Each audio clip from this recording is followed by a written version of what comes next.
Secretary Pangulayan. King Masandiga, papagpakilala mo ka na ako. Thank you very, very much. Please sit down, everybody. Our guest, our Congresswoman, Mina Magsaysay of the Senior Citizens Party. Dr. Jim Sanchez, ikakatawang masales ng Presidente ng Aguman Capangpangan Foundation. May pabegit, may aporas, kaning agawa mo para kay Aguman kaniting kakatawang medical missions, hospital on wheels. Congratulations. Mrs. Nati Malyari, metong ka rin founders ng Aguman, kaniking Manila. The rest of the officers and members of Aguman, participants from the Hospital on Wheels, other invited guests, like my friend Willie Villarama and Tessie, Maya Pabengi Kekongan, and good evening to all of you. Good evening. Well, I'd like to thank my Kabalens for inviting me to speak before you tonight. And I want to thank my non-Kabalens for coming as well. I want to thank Aguman for organizing this event, which, as you say, as Aguman said, aims to inspire individuals to achieve success and seek happiness. You said that you invited me as former president and as an accomplished leader. That I am former president, of course, is a historical fact. But that I am an accomplished leader, that's a judgment. I thank you for saying I am an accomplished leader. Thank you for believing that my insights and experiences can be valuable in motivating our audience to strive for success and find true happiness. But I think if we're looking for motivation or inspiration, well, we don't have to look further than Aguman itself because of the many things you have been doing all these years. Your beautiful hospital on wheels and your beautiful portable little mini ambulances. Very inspiring. And I'd like to thank you that you're going to do 3 missions in Pampanga. I'm willing to host all the 3 missions. And aside from the success of Aguman, if we're going to look for success, well, I think we also have to look no further than the success of our gracious and beautiful host, Mrs. Nati.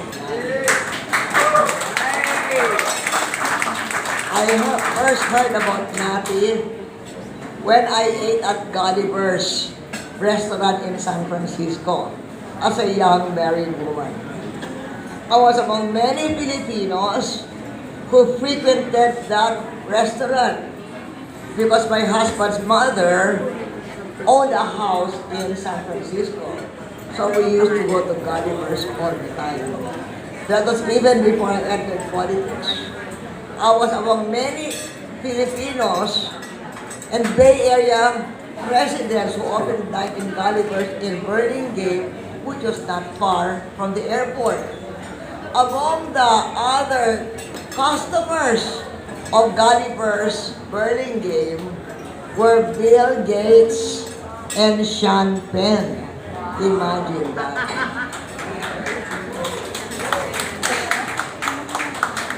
We customers would eat there because of their very renowned roast beef, the very roast beef that you were able to enjoy tonight. That was what we were eating in Gulliver's San Francisco. I didn't know in the beginning that that restaurant, which was a roast beef restaurant, was owned by a Filipino couple. It was only later when I learned that Nati and her husband, Dr. Ricardo Nang, bought the restaurant in year 1990. Imagine year 1990, I was not even in politics yet. And that was Gulliver's already there in Burlingame, San Francisco. And years later, they brought Gulliver's to the Philippines. And that's what we're enjoying tonight. They opened it here in the Great Eastern Hotel building, another thriving business owned by the nuns. The Great Eastern Hotel first opened in 1934. Most of us were not yet born.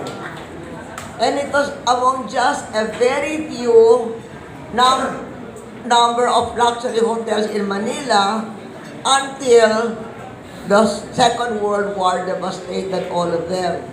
But in 1995, the hotel was brought back to life. And here also, we have Aberdeen Court, a Chinese restaurant where I have attended many political meetings, including the meetings of Lakas, the meetings of Campi, the meetings of LDP. They have all been held here. And many say that Aberdeen has been able to maintain the quality of the food that the late Mr. Nang started way back. So congratulations, Nancy.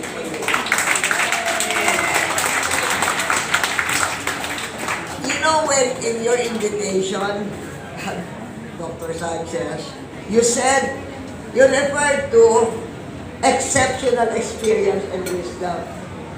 But I think those traits apply to my father, the late President Diosdado Capangpangan, the first Cabalet President, as Undersecretary Aguman says. The reason I say that he had exceptional experience and wisdom is that he rose from extreme poverty in rural Lubao to become President of our country. And it took him only 12 years. He was congressman in 1949, and then by 1961, he was president at the age of only 51 years old. A true story from a humble Nipahat to a palace, Malacanang. So all of my political success, I achieved by standing on his formidable shoulders. And because of this advantage, it gives me less time to become president, only 9 years. I became senator in 1992, and I was president by 2001. I was 53 years old at the time. And I got there because I learned a lot about Philippine politics from my father. One lesson that I took to heart is his wise advice embodied in the title of his book, A Stone for the Enemies. He explained, no president can build the whole edifice of a nation. All he is called upon to do is to add a fine stone to that edifice, so that those who shall come